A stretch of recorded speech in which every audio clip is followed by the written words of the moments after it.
그때 스데반의 일로 일어난 환란으로 말미암아 흩어진 자들이 베니게와 구브로와 안디옥까지 이르러 유대인에게만 말씀을 전하는데, 그 중에 구브로와 구레네 몇 사람이 안디옥에 이르러 헬라인에게도 말하여 주 예수를 전파하니 주의 손이 그들과 함께 하심에 수많은 사람들이 믿고 주께 돌아오더라.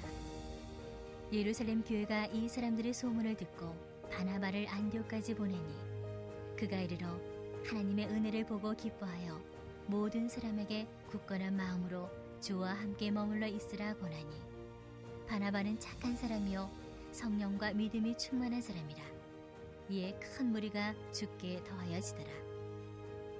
바나바가 사울을 찾으러 다소에 가서 만나매 안디옥에 데리고 와서 둘이 교회에 1년간 모여 있어 큰 무리를 가르쳤고, 제자들이 안디옥에서 비로소 그리스도인이라 일컬음을 받게 되었더라. 그때 선지자들이 예루살렘에서 안디옥에 이르니 그 중에 아거보라 하는 한 사람이 일어나 성령으로 말하되 천하에 큰 흉년이 들리라 하더니 글라우디오 때에 그렇게 되니라. 제자들이 각각 그 힘대로 유대에 사는 형제들에게 부조를 보내기로 작정하고 이를 실행하여 바나바와 사울의 손으로 장로들에게 보내니라. 하나님께서 사랑하시는 우리 안디옥교회 성도님들, 잘 주무셨습니까? 오늘도 우리에게 주신 그 사명 기억하고 예수님을 증거하는 삶을 살며 그리스도인으로서 구별된 삶을 사시는 저와 여러분 되시기를 주님의 이름으로 축복합니다. 아멘. 오늘 본문에는 익숙하고 반가운 이름이 나오는데요. 바로 안디옥이라는 도시가 나오고 그곳에 세워진 안디옥 교회 이야기가 등장합니다. 당시 안디옥 교회가 어떤 곳이었습니까? 사도행전의 1장 8절의 말씀, 그 땅끝까지 이르러 증인이 되라는 그 복음 전파의 시발점이 되었던 곳, 그리고 전도 폭발의 전진기지와도 같았던 곳이 바로 안디옥입니다. 그래서 안디옥이라는 그 이름만 들어도 성령이 충만하고 또 어떤 상황에도 담대히 복음을 전파하는 그 열정이 불릴 듯 일어나는 것 같습니다. 사실 안디옥에 교회가 세워지고 또 복음이 전파될 수 있었던 것은 환란이 있었기에 가능했습니다. 예루살렘 교회에 불어닥친 그 박해와 환란으로 말미암아 흩어진 성도들이 세운 교회가 바로 안디옥 교회입니다. 뭉치면 살고 흩어지면 죽는다, 그런 말이 있는데 환란으로 죽기도 하고 뿔뿔이 흩어졌는데도 불구하고 다시금 생명이 살아나는 역사가 이 안디옥에서 일어나고 있었던 것입니다. 사실 환란을 좋아할 사람은 아무도 없을 것입니다. 그러나 환란도 하나님의 큰 계획 가운데 포함되어 있는 것입니다. 우리가 너무도 잘 아는 말씀 중에 로마서 5장 3절 4절의 말씀인데요. 우리가 환난 중에도 즐거워하나니 이는 환난은 인내를, 인내는 연단을, 연단은 소망을 이루는 줄 알미로다. 아멘. 누구보다도 큰 환난을 당했던 바울 사도의 이 말씀을 통해 알 수 있듯이 결국 환난이 소망을 이룬다는 것입니다. 스데반 집사님의 순교와 교회의 박해와 환난으로 인해서 성도들은 흩어졌지만 예루살렘과 온 유대와 사마리아와 땅끝까지 이르러 복음이 증거되는 그 소망을 이루게 된 것입니다. 우리들의 삶에도 환난이 있을 수 있죠. 그 환난 가운데 주님의 뜻을 발견하시고 그 환난을 통해서 이루실 그 소망을 기대하시기 바랍니다. 제가 사실 이 자리에 서서 설교할 수 있는 것, 이것도 제 인생을 돌아보면 제 인생 가운데서도 환난이 있었기에 사실은 가능했던 것입니다. 오늘 본문 20절에는 무명의 선교사님들이 나오는데요. 구브로와 구레네 몇 사람이 헬라인에게 복음을 전파하였다. 구브로와 구레네 몇 사람이 누구라고 그 이름이 언급되지는 않지만 그 몇 사람은 자신이 받은 은혜와 사명을 다하기 위해 유대인이 아닌 헬라인, 즉 이방인들에게도 복음을 증거했고 주님의 손이 이들과 함께 하심에 수많은 사람들이 믿고 주님께로 돌아왔다라고 하는 것입니다.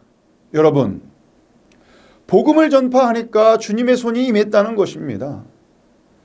주님의 손이 임했다라고 하는 것은 그 놀라운 기적과 이적 그리고 능력이 나타났다라고 하는 것입니다. 주님의 손은 지금 이 시대를 사는 우리에게도 임하는 것입니다. 우리도 받은 은혜를 기억하고 감사하여 담대함으로 복음을 증거할 때에 우리를 통해 그 성령의 능력이 임하는 것입니다.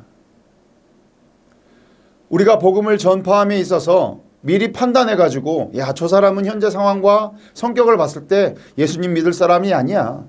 복음을 받아들이지 않을 거야.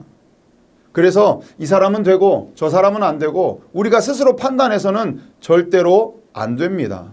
우리는 단지 그냥 복음의 증인이고 씨를 뿌리는 농부일 뿐입니다. 비를 주시고 햇빛을 주시고 자라고 열매 맺게 하시는 분은 오직 한 분, 하나님이십니다. 우리를 통해 복음을 듣게 하기 위해서 하나님께서 예비하시고 또 우리에게 붙여주신 믿지 않는 이방인들이 얼마나 많은지 모릅니다. 정말 복음을 애타게 사모하여 기다리는 이방인들이 사실 많이 있습니다. 오늘 본문에 등장하는 그 무명의 전도자들의 복음의 전파가 있었기에 이방인이었던 오늘날 우리에게도 복음이 들어온 것입니다. 바라기는 우리도 비록 우리의 이름이 유명해지지 않더라도 우리가 작정한 그 태신자들, 그들을 다시 한번 품고 생각하고 어떤 방식으로든지 어떤 기회든지 그 태신자들에게 복음을 전하고 듣게 할 수 있기를 간절히 소망합니다. 전도하고 선교할 때 주님의 손이 임하는 것입니다. 태신자를 품고 기도하고 복음을 증거할 때에 믿음이 생기게 되는 것이고 구원의 열매를 맺기 위해서 주님의 손이 임하고 병이 낫기도 하고 문제가 해결되기도 할 것입니다. 오늘은 특별히 기도하실 때요, 우리가 품은 태신자들을 기억하고 또 그들을 위해서 기도하시고 그 태신자들을 만나고 복음 증거할 때 주님의 손이 임하게 해달라고 그렇게 좀 간절히 기도했으면 좋겠습니다. 주님의 손이 임할 때에 분명히 그 구원의 생명이 탄생할 줄 믿습니다. 21절의 말씀에 주의 손이 그들과 함께 하심에 수많은 사람들이 믿고 주님께로 돌아왔다라고 말씀하고 있습니다. 이방 사람들이 주님께로 돌아왔다라고 하는 것은 그들이 섬기던 그 우상, 그 우상을 다 버리고 회개하고 주님께로 돌아온 것을 의미합니다. 오늘 우리가 기도할 때에 주님의 손이 우리의 삶에도 임하기를, 그래서 우리가 잠깐 한눈 팔고 유혹에 이끌려 미혹되어 하나님보다 더 앞세웠던 것이 있었다면 그 우상들, 그 죄악들, 그 거짓된 것들 다 끊어버리시고 주님께로 돌아가게 되기를 축복합니다. 예루살렘 교회의 그 박해로 인해서 믿는 자들이 다 흩어졌습니다. 삶의 터전을 잃어버린 것입니다. 그 과정이 얼마나 힘들었을까요? 흩어졌기에 공동체는 이제 힘이 없어지고 각자 자기들 먹고 살 길 찾기에 분주하고 또 두려움에 믿음도 저버리게 되고 모여서 기도하고 예배드리고 성경 보고 찬양하는 것은 이제 다 끝난 줄 알았는데 수많은 사람들이 믿고 주님께로 돌아오는 역사들이 일어나고 또 이 소식이 예루살렘 교회에 들려온 것입니다. 그래서 바나바를 파송하게 되는 것입니다. 바나바는 목회자로서 훌륭한 자질과 능력을 갖추고 있었고 또 함께 동역하는 그 사역의 가치, 그 가치를 잘 알고 있었던 사람입니다. 바나바라는 이름 자체가 권면 또는 위로의 아들이라는 뜻을 가지고 있습니다. 많은 사람들이 그 사울의 회심을 의심하고 있을 때에도 바나바는 사울을 데리고 그 예루살렘 교회에 와서 소개해주고 위로하고 믿어주고 함께 사역할 수 있도록 권면하고 격려했습니다. 사도행전 9장 26절 27절의 말씀 함께 읽어보겠습니다. 사울이 예루살렘에 가서 제자들을 사귀고자 하나 다 두려워하여 그가 제자됨을 믿지 아니하니 바나바가 데리고 사도들에게 가서 그가 길에서 어떻게 주를 보았는지와 또 주께서 그에게 말씀하신 일과 다메섹에서 그가 어떻게 예수의 이름으로 담대히 말하였는지를 전하니라. 아멘. 우리도 바나바처럼 착하고 또 성령과 믿음이 충만하여 위로와 돌봄이 필요한 사람을 찾아서 중보하고 또 격려해주고 사람을 세워줄 수 있어야 될 것입니다. 제가 평신도로 전주 안디옥교회 왔을 때 봉사는 안 하고 열심히 예배만 드리고 있었을 때입니다. 그런데 어느 날 당시 북방선교위원장님이셨던 어느 장로님께서 저에 대한 이야기를 어디서 들으셨다고 하시면서 헌신예배 지휘를 좀 해달라고 부탁을 하시는 것입니다. 사실 그것을 계기로 해서 저는 다시 교회 봉사에 참여하게 되었고 새벽예배 지휘도 하게 되고 지금까지도 북방선교 1, 2, 3 산책기도를 함께 나가고 있습니다. 북방선교부 소속의 장로님들과 또 안수집사님들과 권사님들과 여러 회원분들이 바나바처럼 권면과 위로를 저에게 해주시고 초대해 주시고 또 교회에 잘 정착하고 기쁨으로 봉사할 수 있도록 이끌어 주셨습니다. 바나바가 안디옥 교회 사역에 사울을 동참하게 하고 또 사역을 함께함으로 많은 열매가 있었던 것처럼 교회는 그런 곳이 되어야 합니다. 함께하는 곳, 배척하고 텃세 부리는 곳이 아니라 바나바처럼 믿어주고 품어주고 권면해주고 함께 기도해주고 또 위로해주고 일꾼으로 세워줘야 합니다. 지금도 우리 주변에는 정말 우리의 도움의 손길이 필요한 그러한 지체들이 많이 있습니다. 그들을 위해서 기도하고 또 찾아가서 위로하고 살려내는 또 저와 여러분 그리고 우리 안디옥 교회가 되기를 주님의 이름으로 축복합니다. 아멘. 예루살렘의 유대인 교회와 안디옥의 헬라인 교회는 민족적으로 또 문화적으로도 차이가 많이 있었고 하지만 그럼에도 불구하고 서로 긴밀하게 교류했습니다. 그리스도 안에서 서로를 형제로 여기고 주님의 명령에 순종하면서 교제했던 것이죠. 오늘 본문 28절부터 보니까 예루살렘에 안디옥을 방문한 아가보라는 선지자가 아마 큰 흉년이 있을 것이라고 예언을 했고 실제로 로마의 4대 황제였던 글라우디오 왕 때에 큰 기근이 발생했습니다. 안디옥 교회 성도들은 각각 합심하여 모금하고 유대 예루살렘에 사는 형제들을 구제하였습니다. 내 이웃을 내 몸과 같이 사랑하라는 주님의 말씀에 순종한 것입니다. 사랑하는 성도 여러분, 오늘 본문에 나오는 예수님을 전파하고 형제의 어려움을 힘 닿는 대로 돕는 것이 소위 그리스도인이라 불리는 크리스찬들이 모여있는 그러한 교회가 해야 되는 일입니다.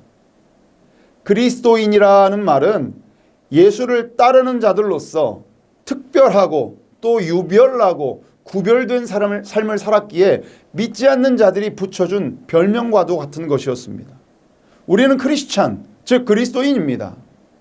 말로만 그리스도인이 아니라 하나님을 사랑하여 거룩하고 이웃을 내 몸처럼 사랑함을 실천하는 그리스도인입니다. 우리나라는 1950년 6월 25일 6.25라는 큰 환란이 있었습니다. 북쪽의 교회들은 남쪽으로 피난 와서 흩어졌고 전쟁의 공포와 후유증 속에서도 각자의 처소에서 그 정착한 자리에서 교회를 세웠고 복음을 증거하여 오늘날 대한민국이 그래도 이만큼이라도 복음화가 되고 주의 복을 받고 살게 된 것입니다. 지금 북한은 홍수와 기근과 질병과 고립으로 고통받고 있습니다.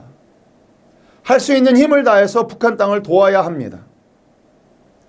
북한 이탈 주민 중에는 남쪽으로 내려와서 복음을 듣고 주님을 영접하고 다시 북으로 들어가서 죽음을 각오하고 가족들을 구원하고 돌보는 사람들도 있다고 합니다.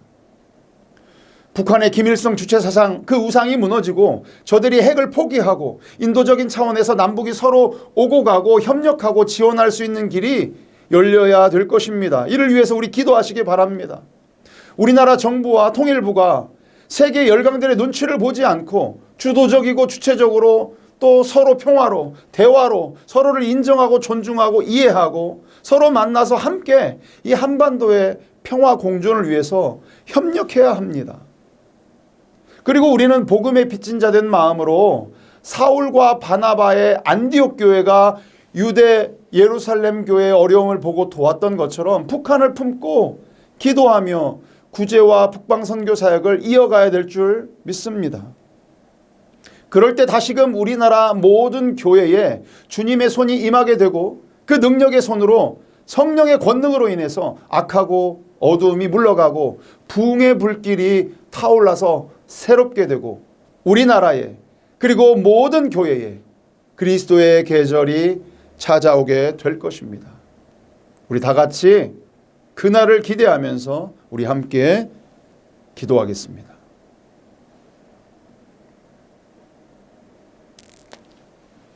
우리 이 시간 기도할 때에 오늘 우리에게 주신 말씀, 그 말씀을 기억하고 우리가 품은 태신자의 구원과 또 우리의 형제 북한을 돌볼 수 있는 길을 주님 열어 주옵소서라고 함께 그렇게 기도하겠습니다.